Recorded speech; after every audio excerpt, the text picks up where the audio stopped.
Hi there, welcome back. I wanted to collect my thoughts. I didn't want to ramble on. I wrote a few notes down. When I began working for this client, kind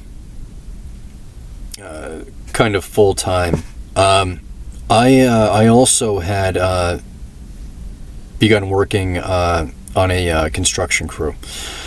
And I was putting in 40 hours a week with that crew. The work that I did for this client, their names were Barb and Toshio, Barb Rich and Toshio Okumura.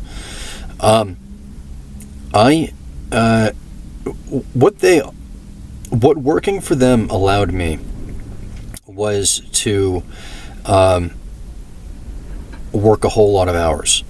I was able to work 40 hours a week with this construction crew, and the storage facility that their collection was at was available to me 24/7. I had keys. I was granted access to it whenever I wanted to. So I was working this construction crew,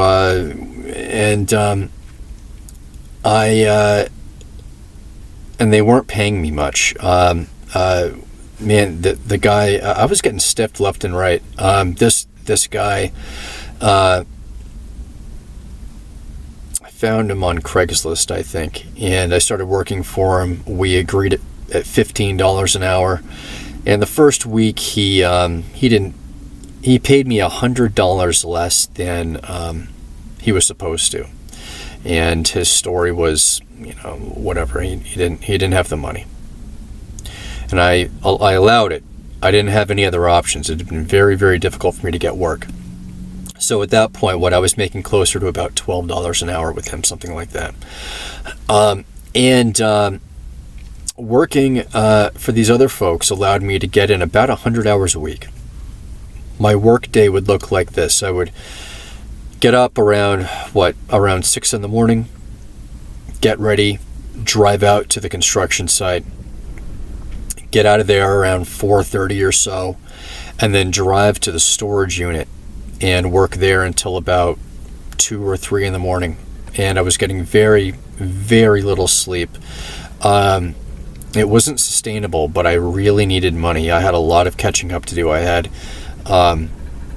been out of work for a long time, and I had goals. I needed to, at this point I was about 32. So, I began working for this couple, and really, as much work as I wanted to take on, they had it. They had so much work available, and I found that I was very apprehensive at first, but I really needed the money.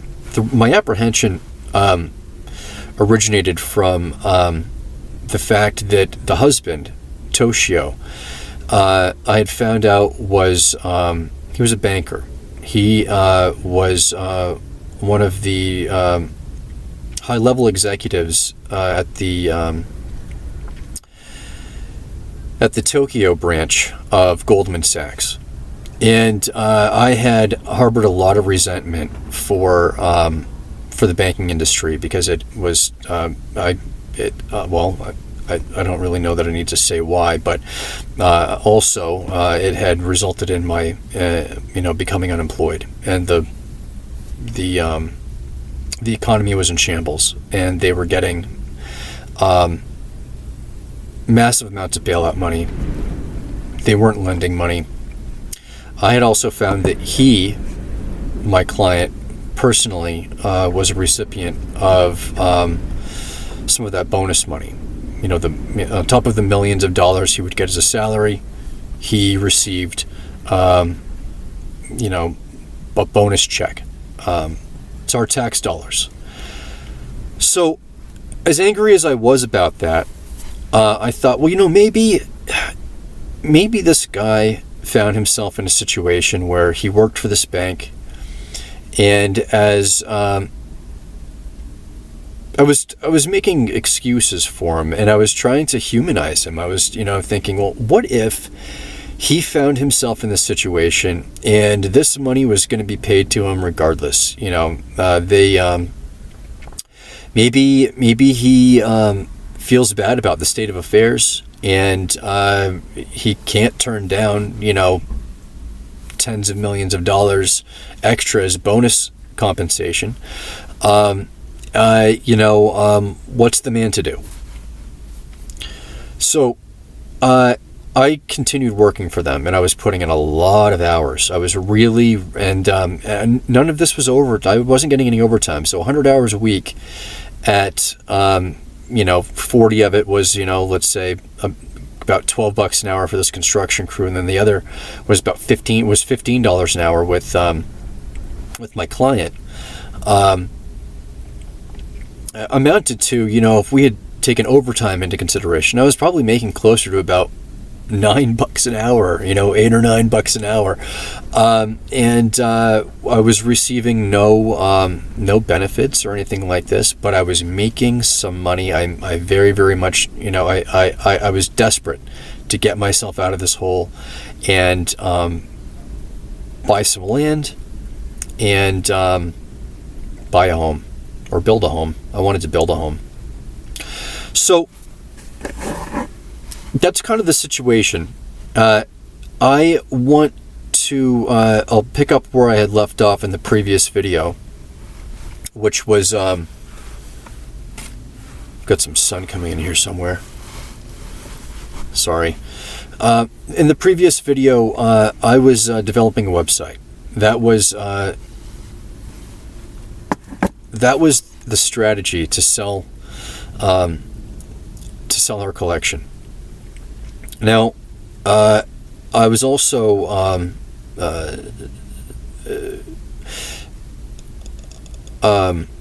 in touch with advertising firms. I had a lot of advertising out in antiques catalogs and magazines, and I needed to pull all of this together at once. We wanted to sell this as quickly as possible.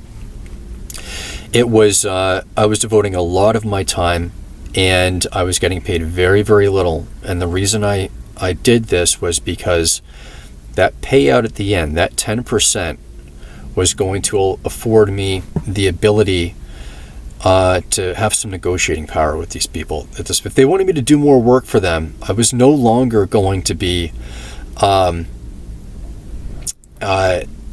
vulnerable, and I would have some room to move around. You want me to do more work for you? You can see the kind of work that I'm able to produce. I'll continue to do work for you, but it's going to be for a fair amount. None of this $15 an hour.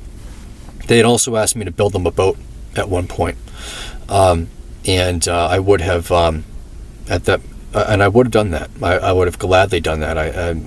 That's the kind of work I wanted to do anyway.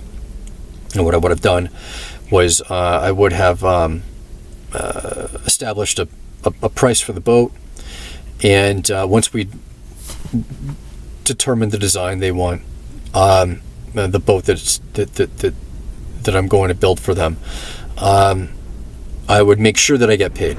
I'd split it up into 3 payments. A third up front, I would pay for materials and some time building the boat, and then another third when I have begun the planking process, or finished the planking process, and then the final third upon completion. Because I knew these people had a reputation for not paying, and I was insulating myself from that potential damage because I did have all this intellectual property.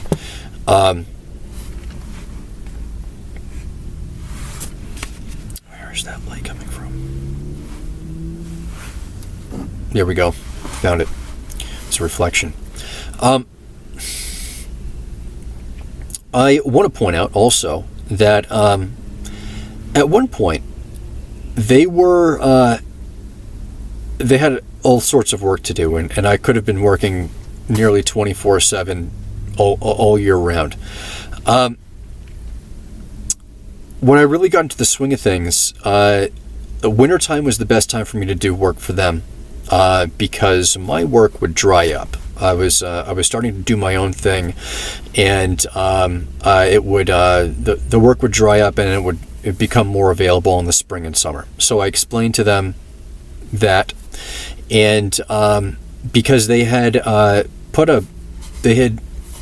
slowed work way down one winter, and so I made them aware of that. I said, moving forward here, because you have a huge amount of work to be done. I can see myself doing this for quite some time. In the winter time, let's if you want to have any breaks in the project, let's do it in the spring or summer and not in the winter time. The following year, they had me put a halt on work in the wintertime again. I continued to work for them, and this went on one more year, I think, and I was so deep in with them, and I knew I was going to sell this collection, that come winter time, I was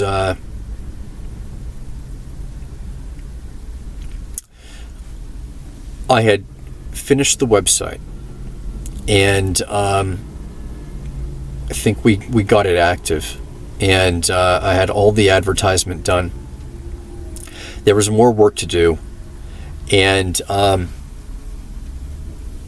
that's right. They had this website that I developed had a little over 100 pieces. I left out the other 100 and some odd pieces because we really wanted to start selling this, and I would add more. But I wanted a decent portion of the collection available for people to peruse through and start buying. These were high quality photographs and descriptions. However, one thing that Barb didn't want me to do was put the dimensions of the furniture, and I said that's crucial because these people are going, some of this stuff is going for many thousands of dollars for one piece. If you are interested in a piece and you have a place in your home in mind for it, you want to know if it's going to fit. And she said something along the lines of, people who are interested in this already know how big it is. That's not the case. Some of these pieces were very similar in appearance, but on the order of magnitudes larger or smaller. There were huge fluctuations in some of these, in the size of some of these pieces. And there's no way, I gave no frame of reference in these photographs to allow the customer, or potential customer, to determine how big these pieces were. And I might be getting a little too deep into the details, but I started putting some analytics on the website. I wanted to find out how much action it was getting, how long people were staying on the website. What I found was it was getting some action. People were coming from the advertisements, but they weren't spending much time on the website. At some points, only a few seconds. Now, the thing is the only way to get to the website was through the advertisements. There'd be no other way for them to find it. So these people were interested, and my suspicion was that they would see that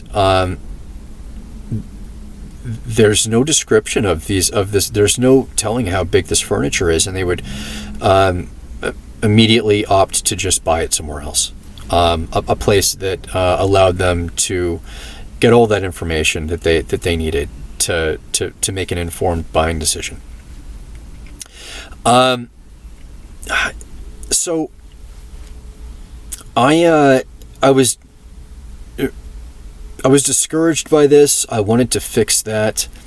My client hadn't paid me for a long time. I was bankrolling their project at this point.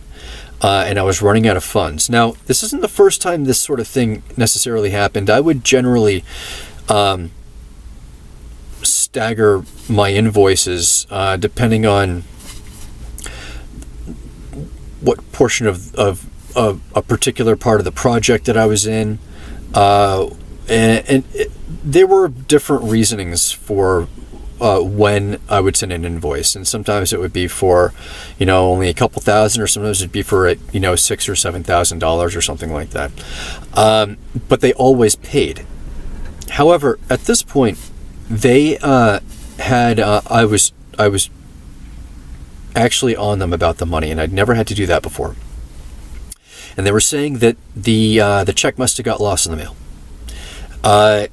But I had to resume work. And one other thing that they had done was there was no work being done throughout the wintertime. There was more work to do, but they had taken me off of the physically working with their collection during the wintertime. That's my downtime. That's when I need to be working for them.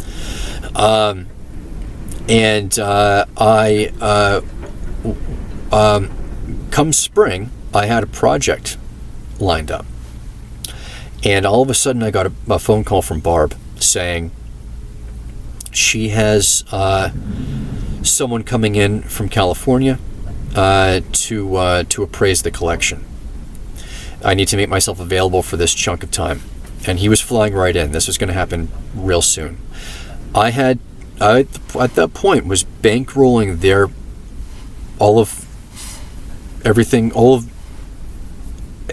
everything that pertained to work that I was doing, all expenses I was paying for.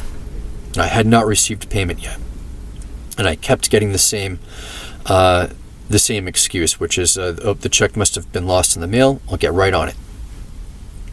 So I had to, in order to meet with this appraiser and spend, I think he was there for a week, and I had to be there the entire time he was there. We worked together in tandem. I had to let go of this project that I had lined up for myself. And anyways, it turns out that this person who I was meeting with, his week was up. I still hadn't received my payment. I had had to back out of this project that I was going to do, which would have made me money. And I still hadn't been paid. Now, I had, however, received a phone call from someone who was interested in the collection. I'm just going to say her name because it was Meile Rockefeller of the Rockefeller family, and she had left me a voicemail, and I got back to her, and she had said that she was she'd seen my ad in one of the publications, and she was building a home on an island somewhere down East Maine, and it was a new structure, so she needed to decorate it. Sorry for the glare there. I met with her and spent a few hours with her. I had set up the storage facility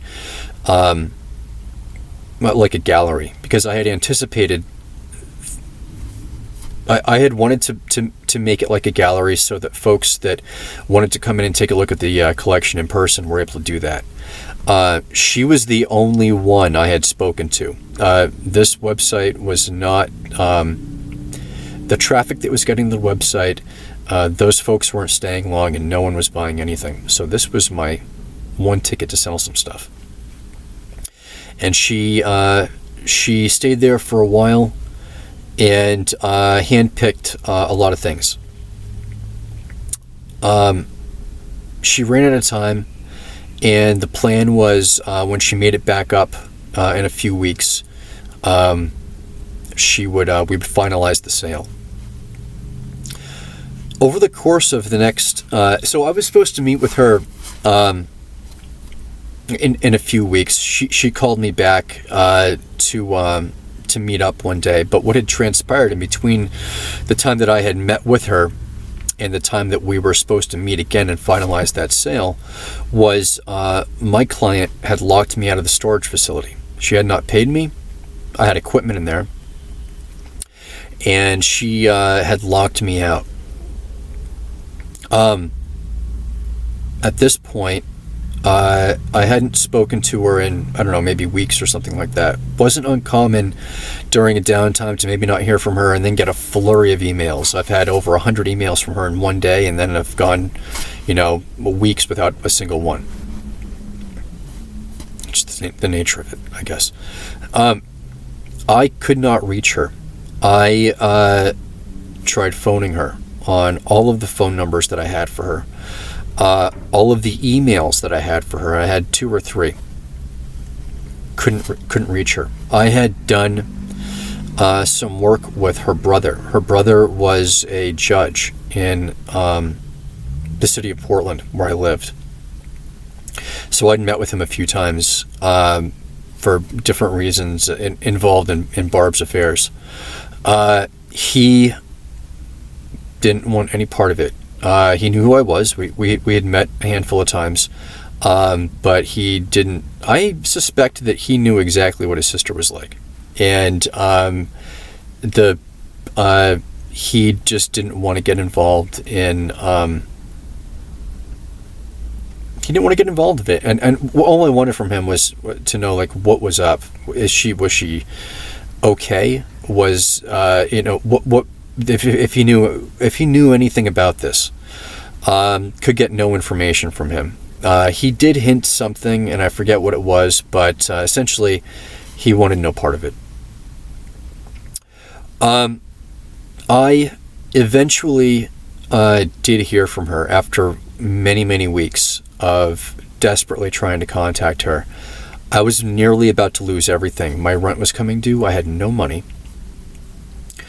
I received an email, and it was a very long email, and it had, really going to paraphrase, she said things like, the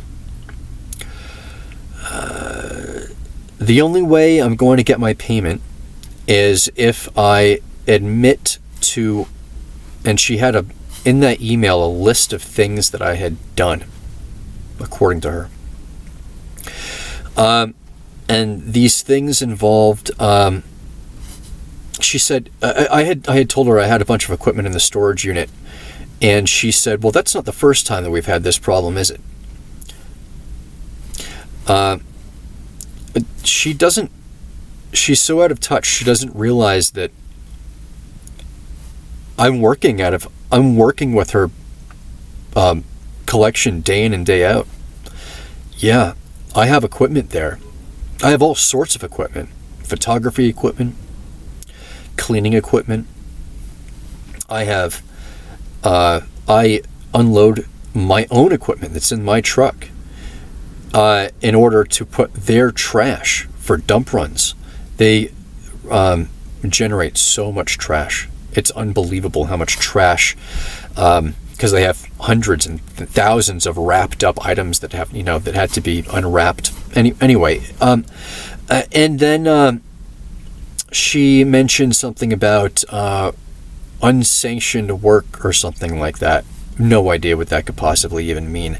They had so much work. Like I said, I could have been working 24/7. There was no need for me to do unsanctioned work.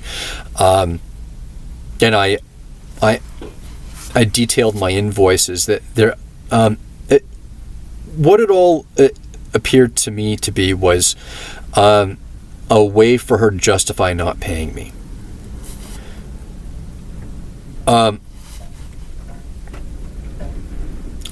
I'm going to stop here and move on. The sun's getting really bad, and I'm just going to collect my thoughts here so I don't waste much time. All right, I'll see you in the next video.